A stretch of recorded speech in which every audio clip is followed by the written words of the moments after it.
Berg, France, the Le Chambard Hotel. Guests mill about the lobby in touristy bliss. Others enjoy an immaculate meal served at the world-famous two-Michelin star restaurant of Chef Olivier Nasty, soaking up the sounds and smells of gourmet cuisine. Unbeknownst to anyone, upstairs, in the bathroom of one of the 33 rooms, a culinary king, known for his mastery of the kitchen and 13 best-selling books, hung dead. A suicide, a forfeiture of his humanity in one of the most beautiful places in the world at the age of 61.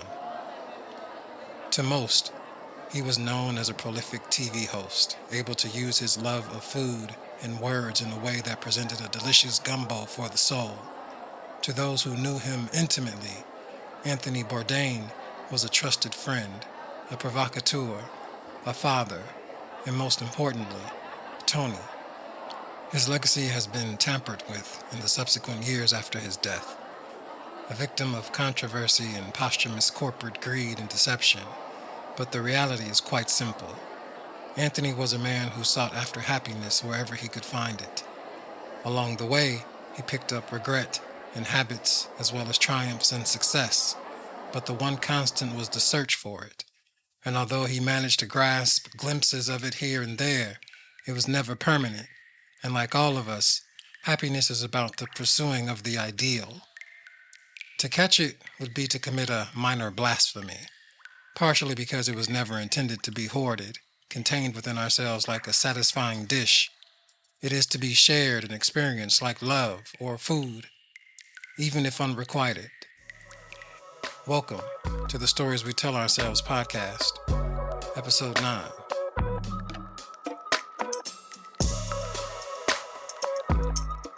Thank you for joining me for another episode of the podcast. Today we're going to discuss the life of Anthony Bourdain, a famous chef and media personality, known recently for producing and starring in a series of food-based programming for the Travel Channel, CNN, and the Food Network. I chose him for today's subject, not necessarily for his fame or his fortune, but because, like all of us, he wanted happiness. The only difference, really, is how we go after it. To begin, Anthony Michael Bourdain was born on June 25, 1956, in Manhattan to a salesman father and a mother who was an editor for the New York Times. Completely opposite from his adult life, Anthony's family didn't venture out of the U.S. very often. Any intercontinental travel consisted of a few trips to France, his father's homeland, to visit family and old friends. It was on one of those trips where Anthony's love of food was birthed.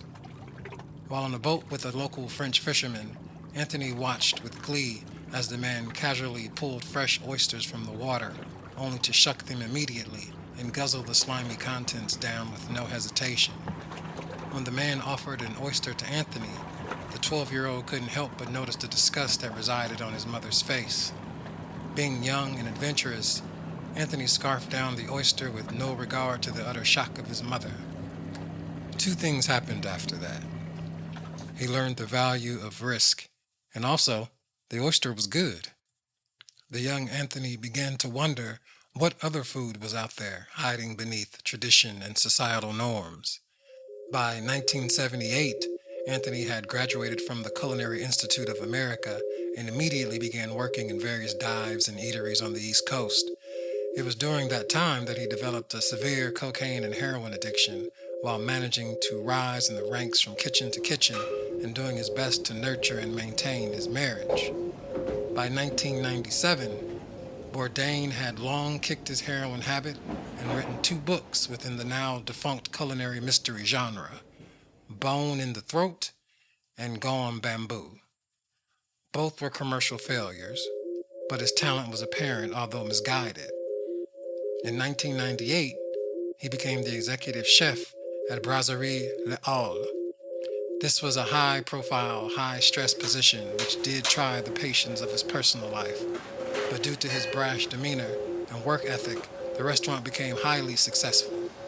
It was around that time that Anthony decided to write an essay about the underbelly of the culinary world.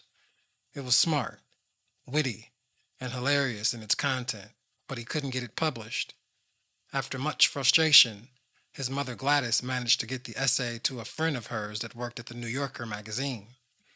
Not only did they love the article, but it was published shortly thereafter. The article became an instant hit.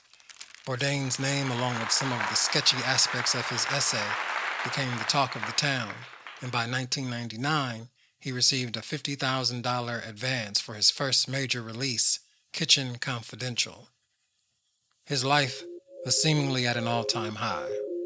Fame, money, prestige, and a marriage that provided stability to his soon-to-be frantic existence. Months later, Anthony was approached by two producers from the then powerhouse Food Network about doing a show. Not your typical cooking show, but a show done his way, unpredictable, daring, and a document of culture and the people that live within it. Anthony accepted, and soon his first foray into television, A Cook's Tour, was born. A moderate hit that managed to reach 35 episodes before another show, No Reservations, came to the Travel Channel. By then, Anthony's documentary style of food television was a solidified hit. However, this could not stop the dissolution of his marriage in 2005. In a sense, there was no way the marriage could have survived with this new position he found himself in, and the abundance of the responsibility that came with it. Anthony was gone at least 250 days a year, and although he and his wife had been together since high school, the demands of the road, coupled with his temptations, became too much to bear. Anthony had attained what he often called the best job in the world. His fame was at a level he could only imagine 20 years prior, and like many people who had achieved fame and fortune in their mid to late 40s, Samuel Jackson, Martha Stewart, Colonel Sanders even, there was a steep learning curve ahead of them with an even more demanding amount of sacrifice. By 2017, Anthony had remarried. Shortly after, his first child, a daughter, was born. To all around him, Anthony seemed to be happy. Truth be told, being a 51-year-old first-time father wasn't something he ever envisioned, but he loved his daughter and his life. But again, the demands of the road, mixed with an ever-increasing amount of personal demons, started to take its toll. By 2016, his second marriage ended in an amicable divorce, while professionally, his new CNN show, Parts Unknown, was a certified classic. In the show, Anthony did his usual documentarian style, but there was a humanity there that seemed to show a mastery of the craft. Anthony had traveled the world several times over by now. He had gained awards, a string of late-night television appearances, exorbitant speaking fees, and book deals, but he never lost the ability to shed light on humanity in all of its forms through food. But still, happiness evaded him. Later that year, his relationship with an Italian actress, Asia Argento, became public. Friends and family noticed that with her, Anthony had seemed to blossom. He had a level of focus and shared passion for women's rights that he made known to the world any chance he could get. He was giddy, in love, to some alarmingly so. It was during this time that the Me Too movement had started to rise within the zeitgeist. Women from various levels of the entertainment industry started to come forward with their personal truths about discrimination and sexual violence within some circles. Asia happened to be one of them, even going as far as to name her abuser publicly during the Cannes Film Festival. Needless to say, Anthony had her back completely. His love for her had no bounds, and he would follow her to the depths of hell if that's what she required of him. But, along with fame, comes the inevitable onslaught of paparazzi. European paparazzi being some of the worst on the planet. A photo of Asia holding hands and kissing a man which was not Anthony surfaced. For Anthony, it wasn't the cheating that bothered him. He allowed her to have her freedom and to follow her own path.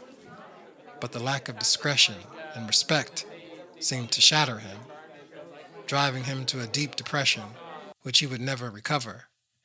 After confronting Asia via text message, it became obvious to him that there was an unacceptable and painful amount of flippancy and a lack of care that left him crestfallen.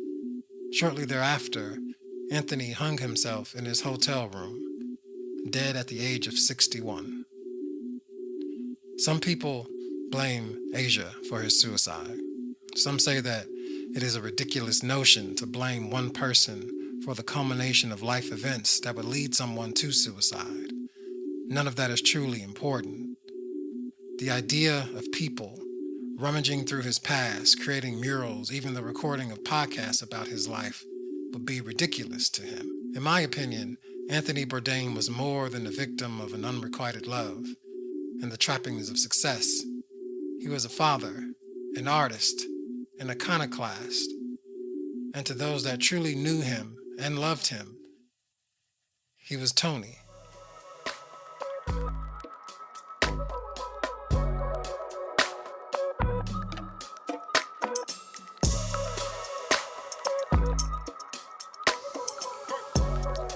Welcome back.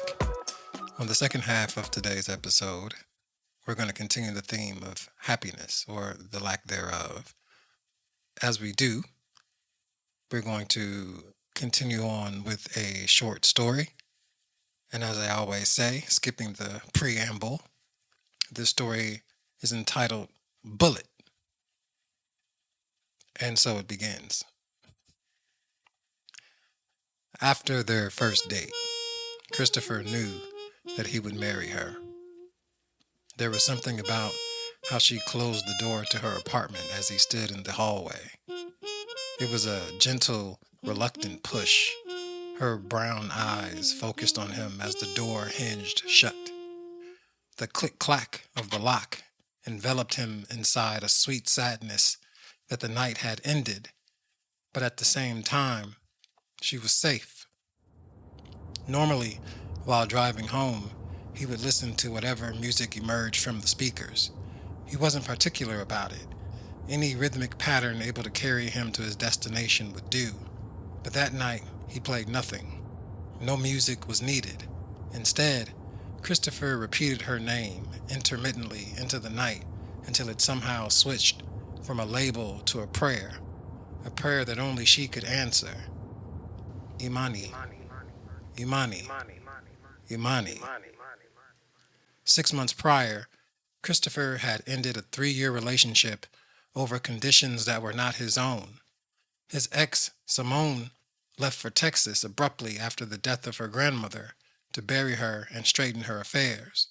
But after a week, Simone called to inform him that the family needed her, and although she loved him deeply, Tyler, Texas would be her new home for the time being. He was given an option, although it felt more like an ultimatum in disguise. If he was willing to move there, the relationship would continue. If not, things would come to an indefinite halt. The proposition befuddled him. Simone knew that he hated the South. The details were never discussed. All she ever knew was that a long time ago, Christopher had a rough existence in Baton Rouge, and that he moved to Los Angeles for reasons that were his own. She never questioned it, but in the back of her mind, she always found it strange for a man to exist without any connection to his past. He was like her father that way. No phone calls from cousins or old friends. No family reunions to plan or pictures hung as a reminder of one's lineage. Just bare walls and empty bookshelves filled with space, shadow, and want. It was a hard 6 months for Christopher. Left to his own devices, he found himself isolated in LA. Each month, each day, each second pulled him deeper into the throes of depression and self-doubt. He had never been abandoned before. For him, the idea of someone deciding that he could be discarded from their life made him feel like an object, an outdated one to be forgotten like an old scarf or a pair of underwear whose elastic had gone loose. But within time, he gathered himself, got in shape, and now, fresh off his first date in years, his heart fluttered with possibility. Not just the possibility of love, but the possibility that his heart could once again be used, tuned like a symphony mere moments before a recital, and Imani would be its conductor.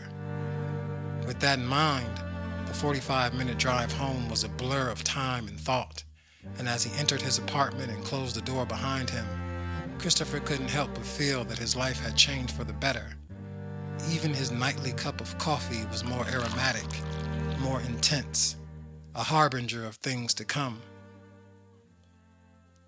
After her first date, Imani knew she had made a mistake. Christopher seemed like a nice enough guy. He was handsome and taller than average. His arms and chest rippled through his clothing like a soft advertisement for the muscular frame beneath. But from the moment she walked into the bistro and gave him a criminally stiff hug, an issue introduced itself like a roach exposed by an upward light switch. It was his breath. It didn't smell, but there was a smell, if that makes any sense. Nathan, her ex-lover, had that smell. It was a remnant of cigarette and coffee addiction, and once Christopher said hello or why or anything with an H or W in her direction, the odor assaulted her, reminding her of the past while simultaneously stifling the present and future. By the time she arrived home, there was a bit of guilt that she managed to shrug off. It was clear to her that Christopher wanted to cross the threshold to her apartment, maybe sit for a few minutes, small talk himself into a kiss or a goodnight hug, but her apartment was filthy. A pillow and blanket rested on the couch. Scattered clothing and empty water bottles intermingled with stain-laden countertops and crusted over dishes with impunity. Garbage festered and stewed within the bin, emitting an odor that she could only hope stayed within the confines of her home. Not to mention, Nathan had left remnants of himself. A pair of overturned shoes in the corner, a half-empty bottle of cologne loitered in the bathroom alongside a mangled toothbrush near the sink. Even the bed was unkempt. She couldn't sleep there. The bed remained sacred. It was a shrine, an altar where they would worship their yeses and meld their bodies as tribute. But that was weeks ago. Imani understood that. Except for a random credit card offer or a stray reminder to renew some subscription, even his mail stopped coming. They had broken up before. Each of them had their minuscule reasons. An argument that went too far. A fleeting jealousy that somehow grew larger than it should have. But amid spats and swears, there was always a shared look between them. It was louder than any volume their tongues could muster. It dwarfed the sound of broken glass and slamming doors. Behind their eyes was an assurance of fidelity, a telepathic whisper, reminding them that love was there, and this was not the end. She depended on that look. Nathan did as well, but over time that look began to weaken. Everything they were shrunk and faded into the moment until all they could see was an enemy. Again, this was weeks ago, and Imani needed to move on, but not with Christopher, and certainly not with his breath. What treasures lie buried beneath those eyes? What antiquated glory, dormant and cold, pierces her earth? What tools should I use? What pick and shovel, sharp enough to seek but not harm a fossilized heart? Christopher wrote these lines while brewing Sadamo coffee. There was something about coffee that gave him an appreciation of time, how omnipresent and rare it is, the priceless nature of the only currency that spends itself. He hadn't written poetry in years. Simone hated it, and over the years the practice became redundant. But there was something about Imani that forced him to write. Perhaps I should text it to her, he thought. But that seemed desperate if not inappropriate. Things moved so fast with Simone. Within months they were living together, splitting bills and planning vacations. There was an organic and spontaneous nature to their relationship that always made him proud. Often, in prior relationships, he was told that he was overbearing and possessive. A few of them even accused him of stalking them, but Christopher dismissed their concerns as childish, just a set of women too traumatized to know the real thing when they saw it. With Simone, he could show up at her work unannounced, send flowers at random, and purchase clothing for her which he thought made her look her best. He couldn't understand why she chose to stay in the South, why she changed her number days after the announcement, and why her friends and family refused to give him the new one. But that was the past. Imani, she represented change and a newness he hadn't felt since Simone. She would be his escape, his refuge, his Tyler, Texas. The next morning, while smoking and drinking coffee on his balcony, Christopher attempted to call Imani to thank her for the night before and wish her a good day. Oddly enough, the phone rang once and went straight to voicemail. He tried later that day and night, only to achieve the same result. This went on for weeks, until Christopher mustered up enough courage to take the 45-minute drive to her apartment to at the very least allow her to explain herself. When he arrived, he knocked at the door for what seemed like an eternity. From inside, he could hear the television blaring and the scent of cheap coffee wafting in the air. Frustrated, he knocked again, this time more forcefully. By the 8th or 9th blow, the door flew open, and a man who introduced himself as Nathan answered, telling him never to contact Imani again before slamming the door in his face. On the drive back home, Christopher laughed to himself while blasting the most obnoxious music he could find. His theory was true. Some women are just too traumatized to recognize the real thing when they see it. And he had truly dodged a bullet. Thank you for joining us for today's episode about happiness or the lack thereof. As always, you can reach me via email at swtomail@gmail.com. That is swtomail@gmail.com. I would like to say that I do appreciate the reviews and some of the ratings that I have been getting lately. It is very encouraging. I would just like to just say thank you. I wish I could personally thank you all, but those of you who have supported me, you know exactly who you are. And I hope that you could feel my appreciation even as you hear my voice. With that being said, I'd like to encourage you all to keep yourself in the pursuit of happiness. Sometimes in life it is temporary, but just keep in mind it is always there. You just sort of have to find it wherever you can. And as I always say to a friend of mine, happiness over everything. And as I say to you, always, always be mindful of the stories you tell yourself. Until next time.